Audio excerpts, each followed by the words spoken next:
कांग्रेस के विधायक और सीडब्ल्यूएस सदस्य महेंद्रजीत सिंह मालवी के बीजेपी में शामिल होने की अटकलें तेज हैं। सूत्र कह रहे हैं कि मालवी कांग्रेस के रवैये से खुश नहीं है। आपको बता दें कि मालवी नेता प्रतिपक्ष नहीं बनाए जाने से पार्टी से थोड़ा नाराज हैं। 14 फरवरी को राज्यसभा चुनाव के लिए राजस्थान से कांग्रेस उम्मीदवार के रूप में सोनिया गांधी के नामांकन पत्र दाखिल करने के दौरान भी मालवी जयपुर नहीं आए थे। महेंद्रजीत सिंह मालवीय वर्तमान में बांसवाड़ा जिले की बागीदौरा विधानसभा सीट का प्रतिनिधित्व करते हैं और अब बांसवाड़ा सीट से बीजेपी के टिकट पर लोकसभा में चुनाव लड़ सकते हैं, ऐसी अटकलें हैं।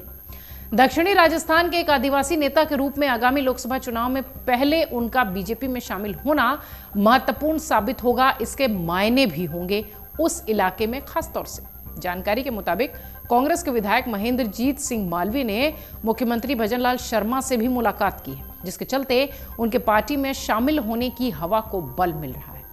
संभावना यह भी जताई जा रही है कि मुख्यमंत्री से मुलाकात के बाद मालवीय दिल्ली भी जा सकते हैं, जहां वो बीजेपी में शामिल होने का ऐलान कर दें।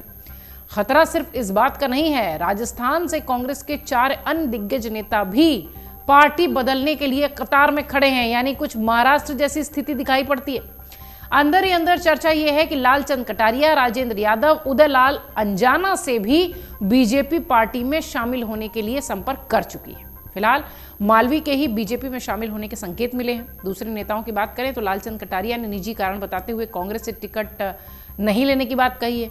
इधर राजेंद्र यादव भी कोटपुतली से विधायक रह चुके हैं और पिछली गहलोत सरकार में मंत्री भी थे। चुनाव से पहले उनके ठिकानों पर इनकम टैक्स के छापे पड़े हैं।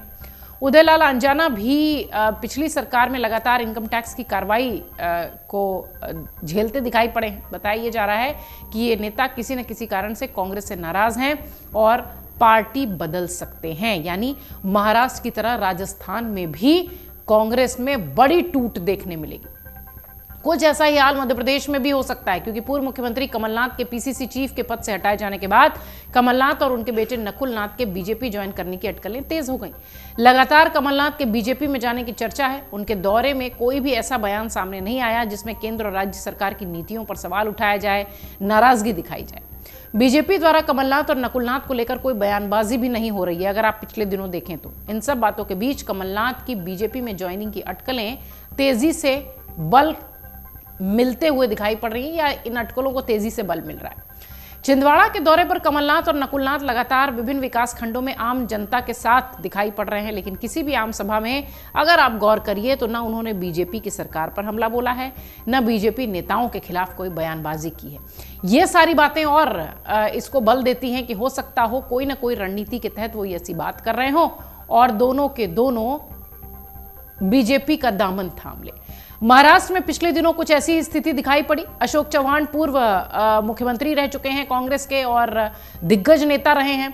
उसके पहले मिलिंद देवड़ा दिग्गज नेता रहे हैं और वो सब बीजेपी के साथ आते दिखाई पड़ रहे हैं। महाराष्ट्र में 48 सीटें आती हैं और मध्य प्रदेश और राजस्थान की बात करें तो वहां पर भी लोकसभा के लिहाज से सभी पार्टियां बहुत मजबूत स्थिति में होना चाहती हैं।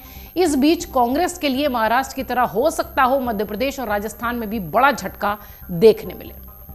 अगर आप ये वीडियो YouTube पर देख रहे हैं तो हमारे चैनल को सब्सक्राइब करें और बेल आइकन को दबाना ना भूलें। अगर आप Facebook पर ये वीडियो देख रहे हैं तो हमारे पेज को लाइक करें।